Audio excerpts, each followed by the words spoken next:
Magandang araw sa inyong lahat, mga kapatid. Ngayon ay araw ng Huwebes, Oktubre 7, 2021, ika-27 linggo sa karaniwang panahon. At sa araw na ito ay ginugunita natin ang kapistahan ng ating mahal na Birhen Maria sa ilalim ng titulong Birhen ng Santo Rosario. Kaya sa araw na ito ay ating binibigyang pansin ang kahalagahan ng papel ni Maria at ang kahalagahan ng panalangin. Ang buwan ng Oktubre ay itinalaga ng simbahan bilang buwan ng Santo Rosario. Hingin natin sa ating mahal na Ina Birhen Maria na sa pamamagitan ng kanyang panalangin, naway tayong lahat ay maging matatag sa ating pagtupad ng ating tungkulin at mas lalo pa tayong lalapit sa kanyang anak na si Jesus na siyang ating tagapagligtas. Sa araw na ito ay gabayan tayo sa ating pagninilay na ibibigay sa atin ni San Lucas, Kapitulo 11, versikulo 5 hanggang 13. Noong panahong iyon, sinabi ni Jesus sa kanyang mga alagad, "Ipalagay natin ang isa sa inyo'y nagpunta sa isang kaibigan, isang hating gabi at nagsabi, 'Kaibigan, bigyan mo muna ako ng 3 tinapay. Dumating kasi ang isa kong kaibigang naglalakbay at wala akong maihain sa kanya.' At ganito naman ang sagot ng kanyang kaibigan sa loob ng bahay, 'Huwag mo nga akong gambalain. Nakatrangka na ang pinto at nakahiga na kami ng aking mga anak. Hindi na ako makababangon pa upang bigyan kita ng iyong kailangan. Sinasabi ko sa inyo, hindi man siya bumangon dahil sa kanilang pagkakaibigan, babangon siya upang ibigay ang hinihingi ng kaibigan sa pagpupumilit nito. Kaya sinasabi ko sa inyo, humingi kayo at kayo'y bibigyan. Humanap kayo at kayo'y makasumpong.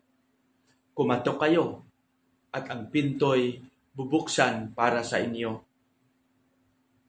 Sapagkat tumatanggap ang bawat humihingi at nakasusumpong ang bawat humahanap at binubuksan ang pinto sa bawat humahanap at binubuksan ang pinto sa bawat kumakatok.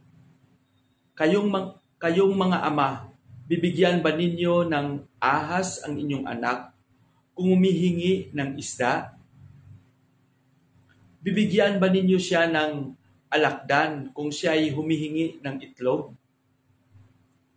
Kung kayong masasama ay marunong magbigay ng mabubuting bagay sa inyong mga anak, gaano pa kaya ang inyong amang nasa langit? Ibibigay niya ang Espiritu Santo sa mga humihingi sa Kanya."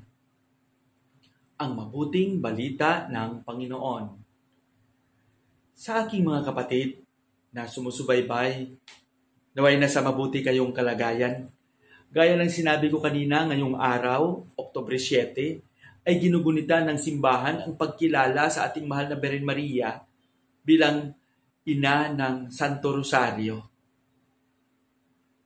Ang salitang Rosario ay galing sa Latin na salita na ibig sabihin Rosarium. Ito yung mga bulaklak na inaalay kay Maria. Ito yung mga panalangin na kung saan ang mga misteryong sinasabi natin ay nagpapaalala sa atin kung gaano tayo kamahal ng Panginoon. At magandang pagnilayan din natin dahil sa Santo Rosario ang ating pagpapanalangin at tumihingi kasama si Maria sa mga biyaya ng Panginoon ay siyang magpapatibay ng ating pagkatao at siyang magpapalakas ng ating espiritual na pangangatawan upang tayo pa ay mas lalong lalapit kay Jesus. Naalala ko noon, nung maliit pa ako, palagi akong sumasama sa aking lula at sa aking mga tiyahin. Alam mo sa probinsya, tuwing sasapit ang hapon, mga alas 5:30 hanggang alas 6, pumupunta kami sa aming kapitbahay upang magdasal ng Santo Rosario. At sa pamamagitan noon, doon ko mas lalo pang napalalim ang aking pagmamahal sa ating mahal na ina. Sa dahilan na ako mismo ay naging isang paring Karmelita. May malaki akong debosyon sa ating mahal na Birhen Maria. Sa pamamagitan ng Santo Rosario, mas lalo ko pang naunawaan ang mga matinding karanasan at paghihirap ng ating Panginoon sa bawat dekada ng mga pagninilay natin sa mga misteryo ng Santo Rosario. At doon ko pa napalalim ang aking bukasyon upang tumugon sa panawagan sa pagiging pari. Alam nyo, hindi naman ako nagmamayabang. Pero kahit ganito lang ako, na minsan kung magsimula ako ng pagsusanto Rosario, hindi ko matapos. Sa totoo lang, inaamin ko yan. Pag naglalakad ako mag-isa, nagninilay, kukunin ko sa aking bulsa ang rosaryong ito. At kung magsimula ako ng pagro-rosaryo, minsan isang dekada lang, one mystery, second mystery, hindi ko matapos. Bakit?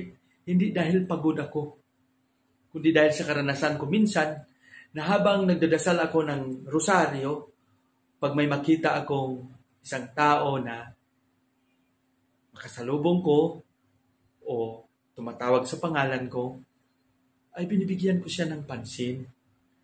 At minsan, darating sa punto na mas lalong lalalim ang aming mga pagkikwentuhan.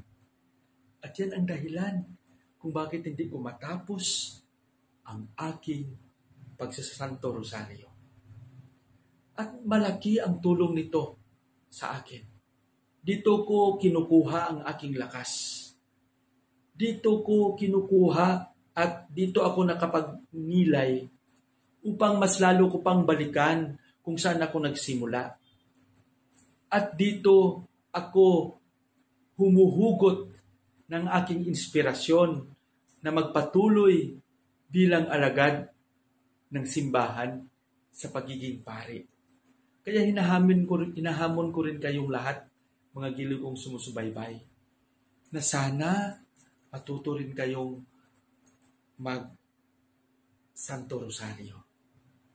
Dasalin natin ito ng mataimtim, na mayroong pagtitiwala sa ating Panginoon sa pamamagitan ng ating panalangin at paghingi ng ating inspirasyon sa Diyos kay Jesus sa pamamagitan ng ating mahal na Birhen Maria. Kaya nga sa ating Ebanghelyo sa sinasabi, gusto lang ni San Lucas na palalahanan tayo sa isinilaysay sa ating Ebanghelyo ngayon na sabi ni Jesus sa kanyang alagad, bigyan nating pansin ang kahalagahan ng ating kapwa. Kaya nga sabi niya, may isang tao na kumatok hating gabi sa kanyang kaibigan upang humingi lang ng tinapay. Sabi niya, pahingi nga. No? Sabi niya, bigyan mo ako ng 3 tinapay kasi dumating ang aking kaibigan at wala akong maihain sa kanya. Pero ang sagot ng kaibigan, pasensya na. Sarado na ang pintuan. Nakahiga na ako at matutulog na kami ng aking mga anak. Pero sabi ni Jesus, kung babangon man siya, hindi dahil kaibigan mo siya, kundi dahil sa paulit-ulit mo at pamimilit mo na sana matugunan ang iyong pangangailangan. Pero para sa akin, mas malalim pa ang gustong iparating dito. Na sana bigyan natin kahalagahan ang pangangailangan ng ating kapwa kaysa ating pansariling kalagayan.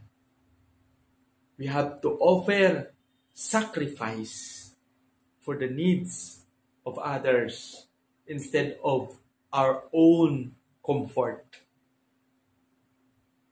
Parang mas masarap pa sanang matulog, mas masarap na sanang magpahinga.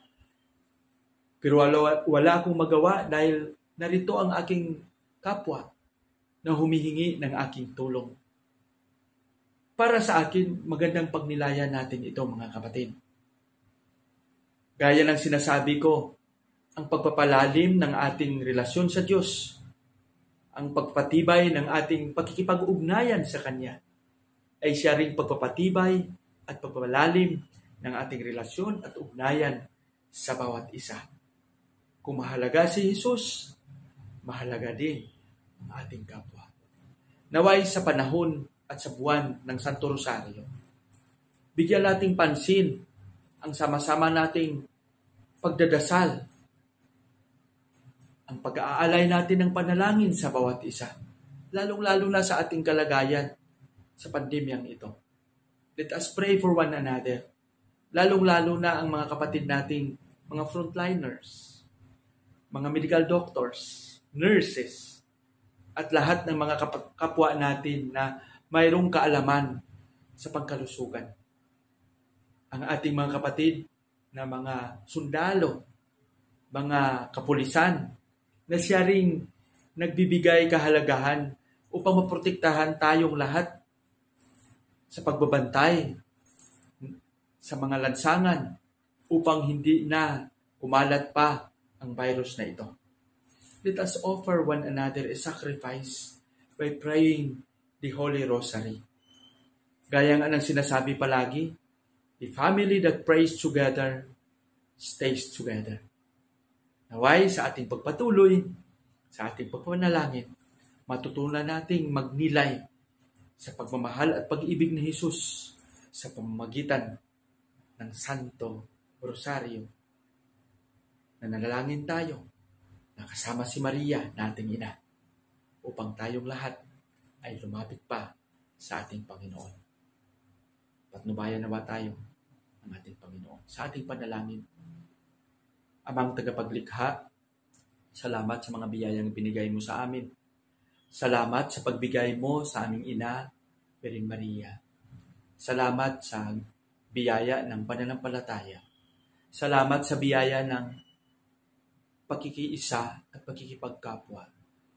Naway tulungan mo kami na maging tapat at maging malakas pa sa pagtupad ng aming tungkulin sa bawat isa, sa pagpapahayag ng mabuting balita ng iyong paghahari. Hinihiling namin lahat ito sa pamamagitan ni Kristo, na aming Panginoon. Amen.